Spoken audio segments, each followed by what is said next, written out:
Que la paix et l'amour de notre Dieu soient avec nous, chers abonnés, et sur vous qui pour la première fois regardez cette chaîne. Si vous êtes, ce n'est pas un hasard.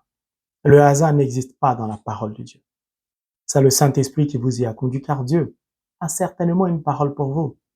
Si donc, vous êtes un amoureux fou de la parole de Dieu comme moi, si vous avez soif de la parole de Dieu, si vous voulez comprendre la parole de Dieu, si vous voulez lire la parole de Dieu, si vous voulez vous attacher avec Word of God, la parole de Dieu, je vous souhaite la bienvenue sur ma chaîne. Je vous invite donc à vous abonner massivement. N'oubliez pas d'appuyer sur le pouce levé et surtout de partager cet enseignement afin de contribuer ainsi à faire connaître la parole de Dieu dans le monde entier in the name of Jesus Christ. Amen. Mes frères et mes sœurs, avant de commencer cet enseignement, je voudrais prendre le temps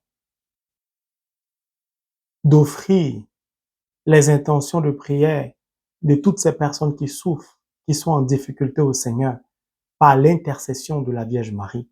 Car au soir de l'enseignement sur la vie et la mort dépendent du langage, nous avons reçu beaucoup de messages. Beaucoup de familles sont en détresse, beaucoup d'enfants blessent le cœur de leurs parents, beaucoup de parents blessent le cœur de leurs enfants, beaucoup d'enfants sont blessés au plus profond d'eux-mêmes. Beaucoup de couples sont en litige, des difficultés qui émanent des paroles qui ont été prononcées dans le couple. Les gens souffrent. Des familles dans lesquelles des paroles de malédiction ont été prononcées, nous avons reçu beaucoup de messages. Je voudrais me permettre d'offrir toutes ces intentions, la souffrance de toutes ces personnes au Seigneur par l'intercession de ma marraine spirituelle, l'Immaculée Conception, la Vierge Marie. Alors, si vous voulez vous joindre à moi, je vous invite à prendre votre chapelet, car nous allons réciter 3 Je vous salue Marie, afin de confier toutes ces personnes, toutes ces âmes, toutes ces souffrances, toutes ces misères au Seigneur.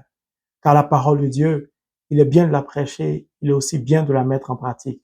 Et intercéder, prier pour les gens, c'est mettre en pratique the word of God, la parole de Dieu. Au nom du Père, du Fils et du Saint-Esprit. Amen. Père éternel, béni est ton Saint-Nom. Toi par qui cette chaîne a été créée. Je voudrais au travers de cette prière, par l'intercession de la Vierge Marie, te confier toutes ces âmes, toutes ces personnes qui crient à toi, au travers de cette chaîne. Seigneur, ce n'est pas moi que ces personnes voient, mais c'est toi, au travers de moi. Je ne suis qu'un pauvre instrument entre tes mains. Souviens-toi de toutes ces personnes. Entends le cri, vois la misère de toutes ces personnes dans le monde entier qui t'implorent, qui te supplient, qui t'appellent au secours, qui t'appellent à l'aide, papa. Ne sois pas indifférent à leurs prières, je t'en supplie. Aie miséricorde de toutes ces âmes. Nous ne sommes pas dignes de toi, Père, comme l'a dit le centurion. Aie miséricorde de nous. Jésus, fils de David, souviens-toi de nous. Pose ton regard d'amour, pose ton regard de compassion, pose ton regard de miséricorde sur nous, Père. Toutes ces personnes malades, toutes ces personnes en détresse, qui savent plus donner de la tête, qui crient à toi. Seigneur, aie pitié et entends leurs cris par l'intercession de l'Immaculée Conception, la bienheureuse Vierge Marie, toi qui vis et règnes pour les siècles des siècles. Amen. Je vous salue Marie, pleine de grâce, le Seigneur est avec vous. Vous êtes bénie en toutes les femmes, et Jésus-Christ, le fruit de vos entrailles, est béni. Sainte Marie, Mère de Dieu, priez pour nous, pauvres pécheurs, maintenant et à l'heure de notre mort. Amen. Je vous salue Marie, pleine de grâce, le Seigneur est avec vous. Vous êtes bénie en toutes les femmes, et Jésus-Christ, le fruit de vos entrailles, est béni. Sainte Marie, Mère de Dieu, priez pour nous, pauvres pécheurs, maintenant et à l'heure de notre mort. Amen. Je vous salue Marie, pleine de grâce, le Seigneur est avec vous. Vous êtes bénie en toutes les femmes, et Jésus-Christ, le fruit de vos entrailles, est béni. Sainte Marie, Mère de Dieu, priez pour nous, pauvres pécheurs, maintenant et à l'heure de notre mort. Amen. Que la gloire soit rendue au Père, au Fils et au Saint-Esprit, comme il était au commencement, maintenant et toujours, dans les siècles des siècles. Amen. Quelle est celle-ci qui s'avance comme l'aurore, belle comme la lune, éclatante comme le soleil, terrible comme une armée rangée en bataille? Quelle est celle-ci qui s'avance comme l'aurore, belle comme la lune, éclatante comme le soleil, terrible comme une armée rangée en bataille? Quelle est celle-ci qui s'avance comme l'aurore, belle comme la lune, éclatante comme le soleil, terrible comme une armée rangée en bataille? Amen. Oh,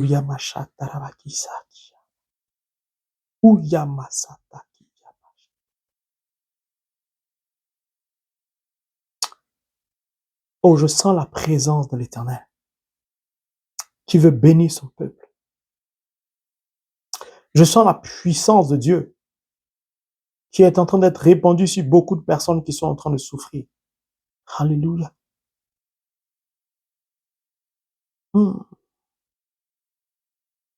Je ne sais pas ce que tu traverses, mais je te prie de te tenir dans une position d'humilité à l'égard de Dieu, car la puissance de Dieu vient de... Waouh! La puissance de Dieu te rejoint là où tu es. Dieu veut transformer ta vie. Dieu veut te bénir. Oh, ma reine, merci. Merci, Vierge Marie, pour tous ces sujets que tu lèves devant la face de Dieu. Mon frère, ma sœur, je te prie de bien t'asseoir, car le Seigneur veut te toucher maintenant même. Je sens cette présence glorieuse de mon Dieu. Je sens la gloire de Dieu m'envelopper. Merci, Seigneur. Alléluia.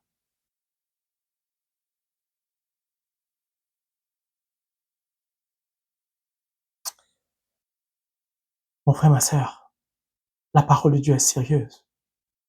L'Esprit de Dieu est vivant. Et Dieu veut toucher son peuple.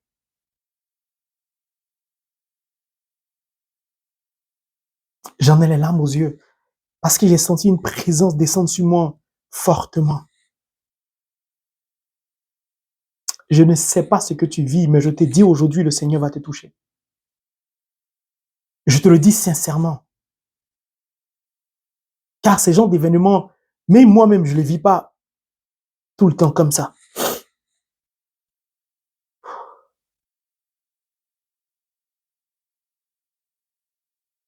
Tu as un cancer. Et les médecins pensent qu'ils ne peuvent plus rien, qu'ils ne peuvent plus rien faire pour toi. Car ton cancer est en phase terminale. Mais sache que le Seigneur veut manifester sa gloire dans ta vie. Attache-toi à sa parole. Et tu vas témoigner sur cette chaîne. Je dis bien, tu vas témoigner sur cette chaîne. In the name of Jesus. Alléluia.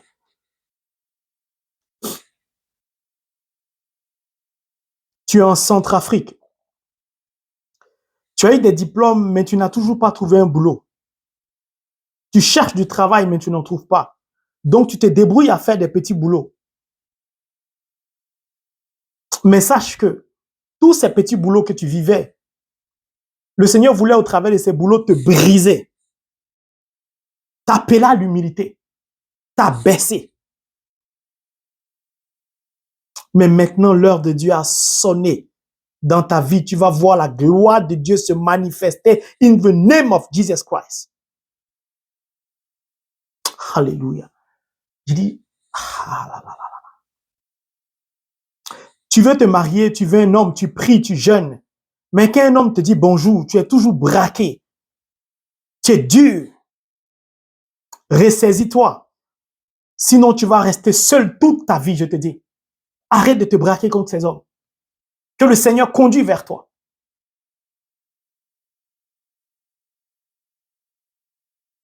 Tu es sur cette page, sur cette plateforme, sur cette chaîne de YouTube. Tu suis les enseignements. Mais tes amis se plaignent de ton comportement. Tes parents se plaignent de toi. Dieu veut vraiment te bénir, mais il te demande de faire un effort. pour changer véritablement, afin que tu puisses entrer dans ta bénédiction. Arrête, change de comportement. Tout le monde se plaint de toi. S'il te plaît, change de comportement. Je ne sais pas qui tu es, mais si tu es sur cette chaîne, sache que cette chaîne a été créée pour proclamer la parole de Dieu, afin que nous ayons connaissance de la parole de Dieu, afin que la parole de Dieu pénètre en notre cœur, transforme notre vie et nous donne de pouvoir conformer notre vie à la volonté de Dieu, à la parole de Dieu, pour accomplir sa parole, pour accomplir sa volonté. Et au travers de toi, le nom de Dieu doit être glorifié. Alors je t'invite à te ressaisir, je t'invite à changer de comportement, afin que ce que tes amis pensent de toi, tes parents pensent de toi, puisse changer, pour que la faveur de Dieu parvienne jusqu'à toi, in the name of Jesus Christ.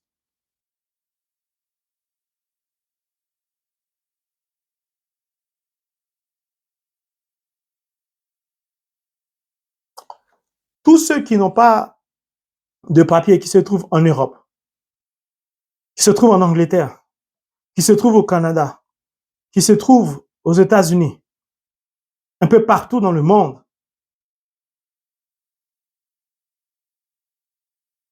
je vous invite à vous joindre à moi si vous voulez servir le Seigneur, car le Seigneur veut vous bénir. Le Seigneur me dit, mettez-vous à son service, c'est-à-dire, servez-le. Vous allez voir ce qu'il va accomplir dans votre vie. Si vous êtes baptisé, confirmé, vous avez été marqué du sceau de l'Esprit Saint, pourquoi vous pensez que vous ne pouvez pas prier pour les gens qui sont malades? Pourquoi vous pensez que vous ne pouvez pas prier pour des personnes afin que les situations changent?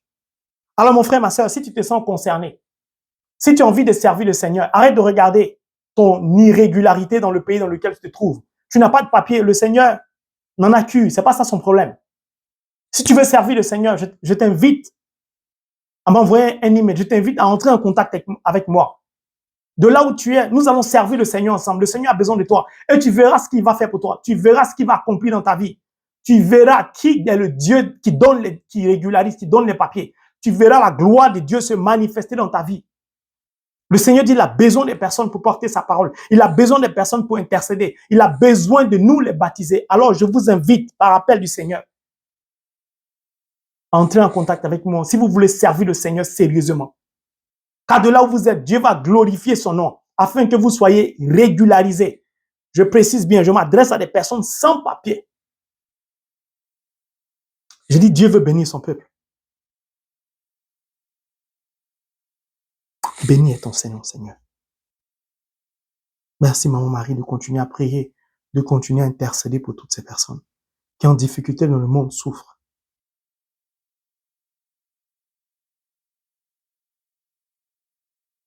Le Seigneur dit que le diable veut s'en prendre à moi, de faire attention. Le diable est très énervé contre moi, du fait de la parole que je proclame. Donc, de faire attention à ma vie moi-même.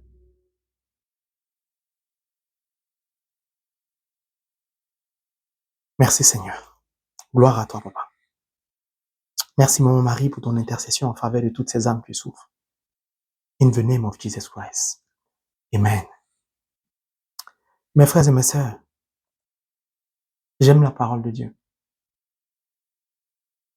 À la suite de Saint Paul, servir Dieu pour moi n'est plus une mission.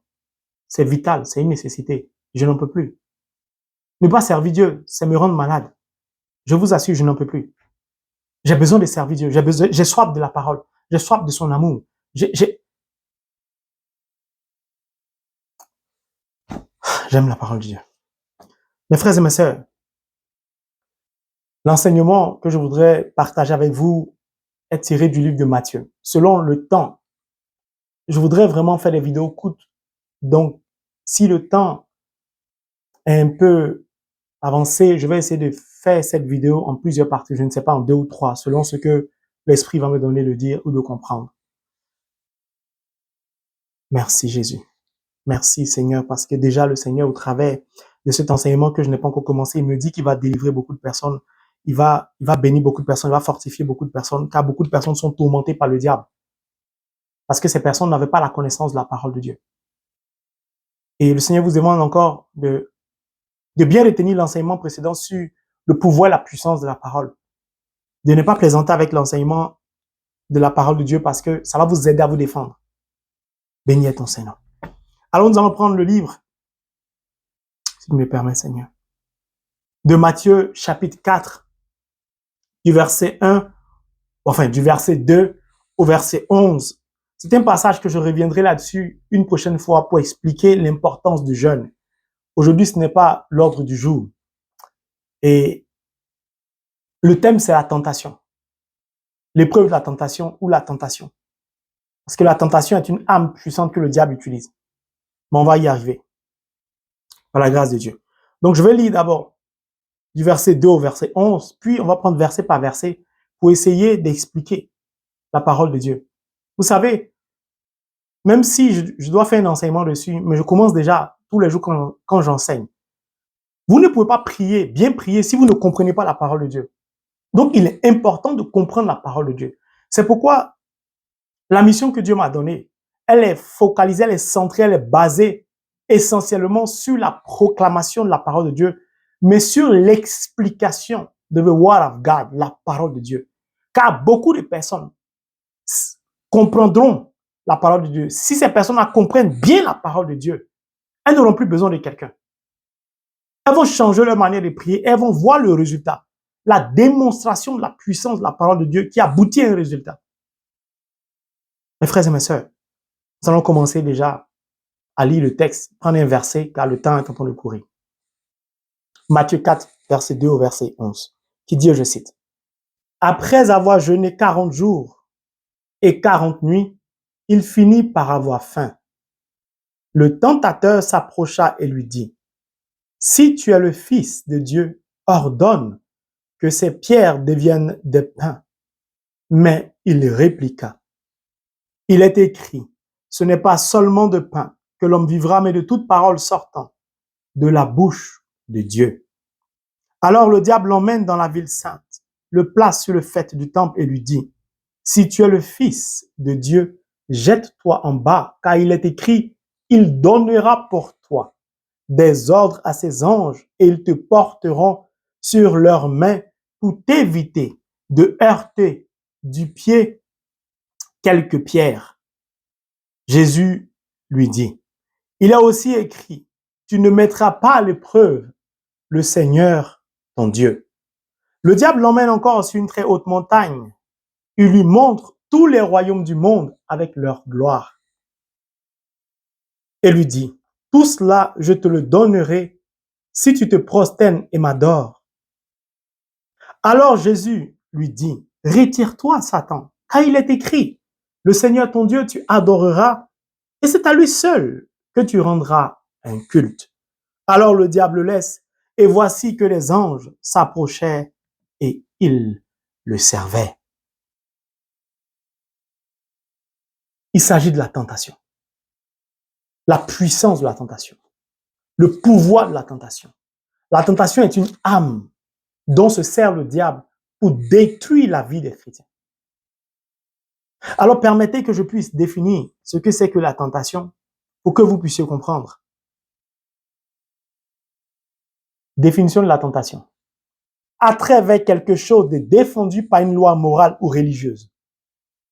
Incitation au péché ou à la révolte contre les lois divines. Tout ce qui tente, attire, incite à quelque chose, crée le désir, l'envie.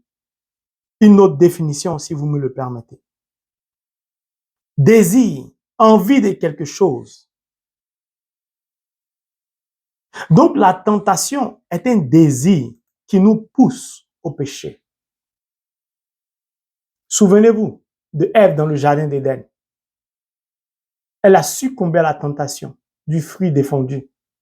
Et cela a introduit le péché dans le monde, dans la vie des humains. Aujourd'hui, il s'agit de Jésus-Christ de Nazareth, qui est Seigneur à la gloire de Dieu. Après qu'il ait jeûné 40 jours, la Bible dit qu'il eut faim. Et il a fini par avoir faim. Dès que la Bible dit qu'il a fini par avoir faim, le verset qui suit nous dit tout de suite en même temps. Le tentateur s'approcha et lui dit, Si tu es le Fils de Dieu, ordonne que ces pierres deviennent des pains. Jésus-Christ est Dieu. Il est Dieu. Et qui vient le tenter? Le diable. Ça dit, tu sais que quelqu'un peut te frapper. Tu sais que tu n'as pas de force. Mais tu décides quand même d'aller provoquer la personne. Le diable aime prendre des risques. Il aime prendre beaucoup de risques.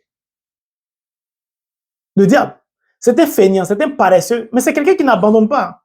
C'est quelqu'un qui n'a pas peur. Il n'a pas froid aux yeux, comme on dit. Lui, il a regardé Jésus. Lui, il a regardé Jésus. Et puis, il va aller le tenter. Mais pourquoi la Bible précise cela? Parce que si le diable a osé tenter Jésus-Christ de Nazareth, lui qui est Seigneur à la gloire de Dieu, lui qui est Dieu, c'est que, mon frère, ma soeur, baptisé, confirmé, le diable va toujours te tenter. Bon, je vais faire simple. En nous se trouvent les germes de la tentation. Nous, donc, en tant que baptisés, nous serons confrontés chaque jour de notre existence sur cette terre au diable, à la tentation. Quel que soit votre âge, vous serez tentés. Et toujours tentés.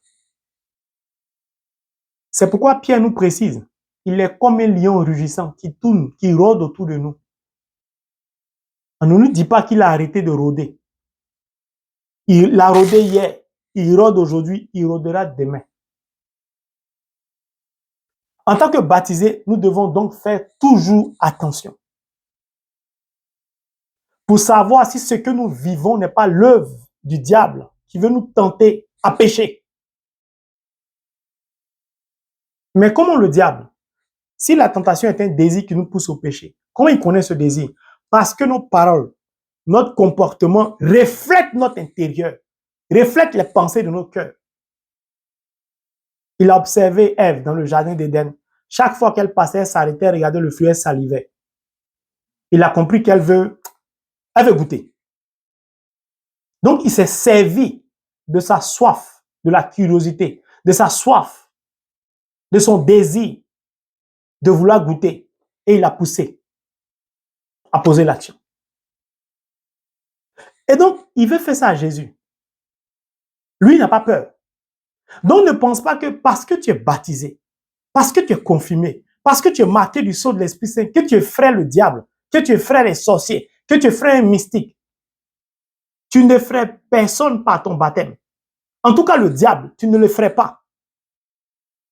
Le diable sait d'avance qu'il n'a pas la victoire sur toi, mais il ne va pas abandonner. Parce qu'il sait que tu as un problème en tant que baptisé, tu ne sais pas tenir ton baptême dans le temps. Il sait très bien que tu utilises mal le pouvoir de la langue qui t'a été donnée, c'est-à-dire la parole. Il sait qu'il ne peut pas t'atteindre, mais il connaît tes faiblesses. Donc, il sait, il espère pouvoir t'atteindre.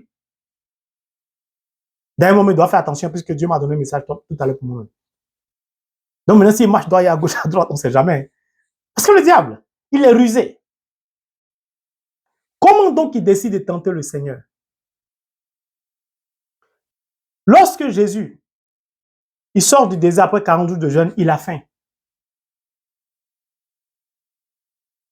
Le diable, donc, va toujours nous tenter sur notre besoin, ou sur notre nécessité, ou sur notre manque. Pour Jésus, c'était la faim. Pour toi, peut-être, tu n'arrives pas à te marier. Pour l'autre, il n'arrive pas à trouver un travail. Pour l'autre, c'est la personne n'arrive pas à avoir un enfant. Ou le couple n'arrive pas à avoir un enfant. Ou la famille est plongée dans la misère. Je ne sais pas, il va vous tenter toujours sur un manque, sur un besoin, sur une nécessité. C'est pourquoi il n'est pas bon d'envier les gens. L'envie est un boulevard offert au diable pour nous tenter. Alors, comme il se rend compte que Jésus a faim, il va commencer à le tenter, à le provoquer, à le pousser à la faute à partir de son manque, qui est la faim. Donc, il va s'attaquer à Jésus au travers de la nourriture. Il sait qu'il a fait à Dieu. Mais regardez comment il procède avec Dieu lui-même. Donc, mon frère, ma soeur, ne t'étonne pas de ce que tu traverses. Ne t'étonne pas de ce que tu vis. Tu penses que le diable va te laisser. Il ne va jamais te laisser tranquille. C'est pourquoi j'ai dit aux chrétiens, ne vous fatiguez pas. Le diable ne va jamais vous laisser. Concentrez-vous sur le Word of God, Holy Bible, la parole de Dieu, les Écritures saintes. Battez-vous, acharnez-vous à vous attacher à la parole de Dieu. Faites de la parole de Dieu votre tout. Car c'est la parole de Dieu, vous allez le comprendre, qui va vous sauver. Tu vas à la messe tous les jours, tu vas au Saint-Sacrement, tu récites le rosaire comme moi, tu récites Divine Mercy, tout ça, le diable sait ça. Et il sait d'avance qu'il a perdu, mais ça ne va pas l'empêcher de venir te tenter. Parce qu'il sait que on a toujours un manque. On a toujours besoin de quelque chose. Il est au courant de ça. Donc, il va dire quoi à Jésus? Si tu es le Fils de Dieu, regardez comment il commence la phrase. Rappelez-vous dans le jardin d'Éden. Est-ce que Dieu vous a vraiment dit de ne pas manger ça? Je vous ai dit que le diable ne change pas sa stratégie. Il a la même stratégie depuis des années. Si tu es le Fils de Dieu, mais vous connaissez bien, en français qu'on dit, si je savais, si je pouvais, on dit avec si on peut construire des immeubles. Mais si je savais que ça allait se passer comme ça, mais j'allais faire comme ça. Mais si j'avais connaissance de ça, j'allais pas faire comme ça. Mais si je savais qu'il était comme ça, mais j'allais pas sortir avec lui. Mais si, avec si, on peut tout faire. Donc déjà, si n'est pas un bon signe. Quand tu commences à parler, tu dis si, c'est pas un bon signe. Ça veut dire que le diable a commencé à te tenter. Ou le diable veut te tenter.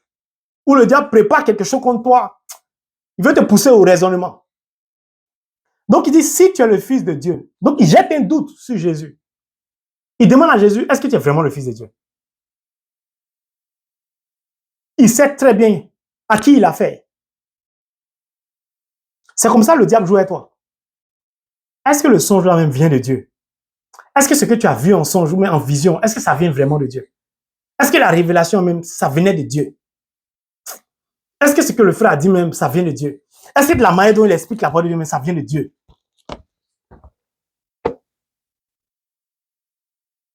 Est-ce que ce travail vient de Dieu?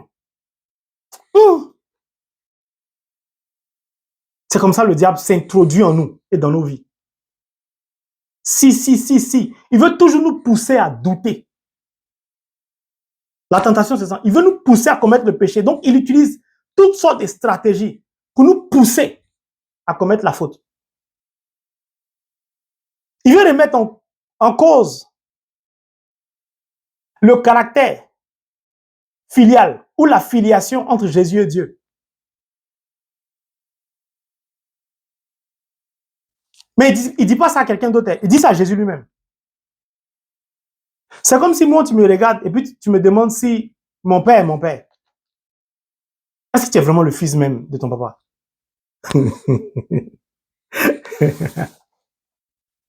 Oh, le diable. Puis, quand il finit de dire, si tu es le Fils de Dieu, ordonne que ces pierres deviennent des pains.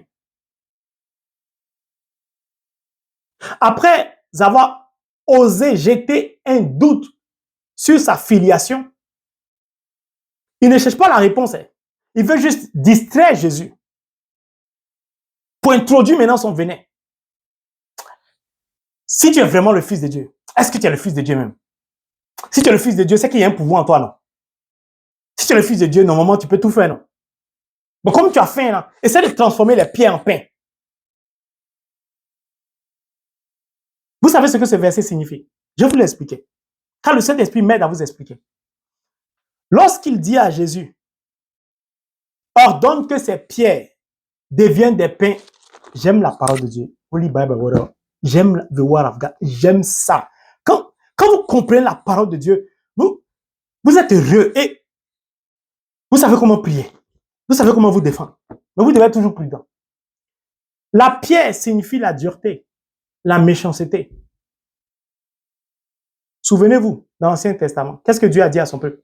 Il dit, je vais enlever votre cœur de pierre et je vous donnerai un cœur de chair. Je mettais en vous mon propre esprit. C'est-à-dire que le cœur de pierre est un cœur dur, est un cœur mauvais, est un cœur du diable, est un cœur qui est contrôlé par le diable. Les intentions sont mauvaises. La pierre, c'est la dureté, c'est la méchanceté. Quand ça vient de la bouche du diable, qui n'a rien à voir avec la pierre, tu es pierre, sur cette pierre, je bâtirai mon église. Mais en fait, on dit, tu es le roc, sur ce roc, je bâtirai mon église.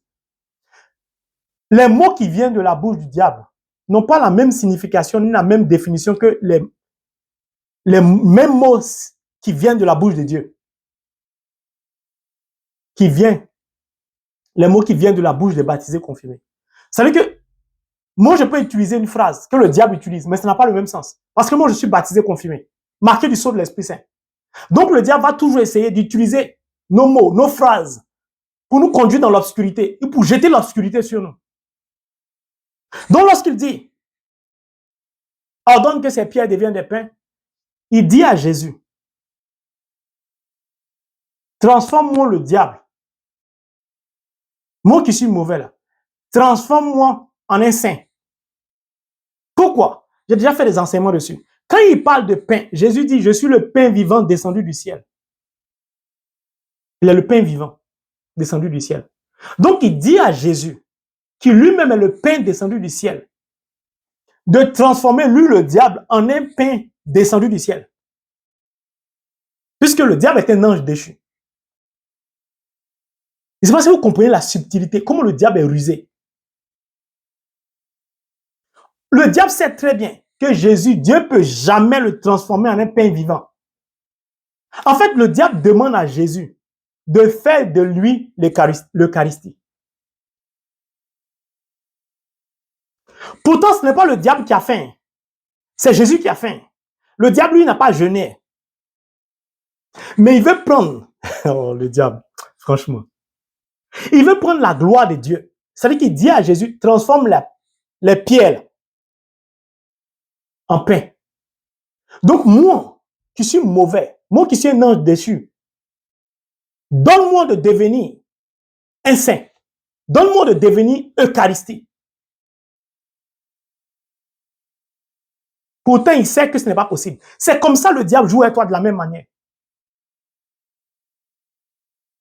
Le diable utilise ton baptême, utilise ta confirmation. Il te pousse à faire ce que tu ne dois pas faire avec ton baptême, avec le sceau de l'Esprit Saint par lequel tu as été marqué. Nous sommes toujours sur le verset 3, le même verset. Premier niveau de compréhension. Lui, il va être Eucharistie. Deuxième niveau de compréhension, il demande à Jésus de transformer des pierres en pain. Donc, il demande à Jésus de pratiquer de la magie noire. Car ce sont les magiciens qui font les bêtises pareilles. Il te prend un bout de papier, il fait comme ça, je ne sais pas comment ils font. Ça devient billet des banques. Vous avez déjà vu certainement.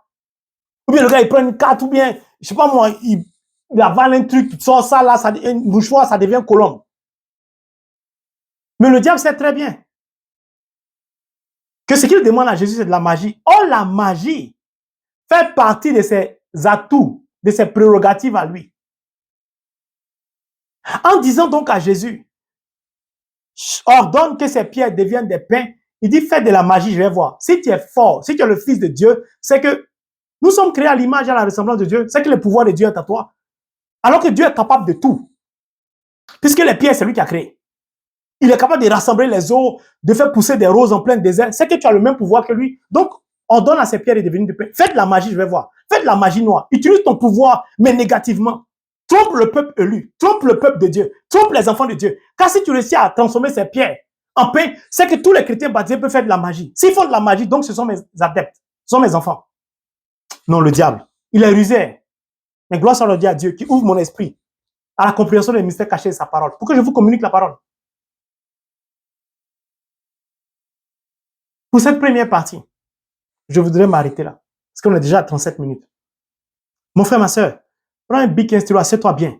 Quand au soir de cet enseignement, tu vas sortir nourri par la parole de Dieu. Tu vas comprendre la parole de Dieu et ta vie va changer. Tu vas connaître toutes les tactiques du diable et tu pourras te préparer. Que Dieu donc prépare notre cœur à accueillir the word of God, la parole de Dieu, pour la deuxième partie. In the name of Jesus Christ. Amen.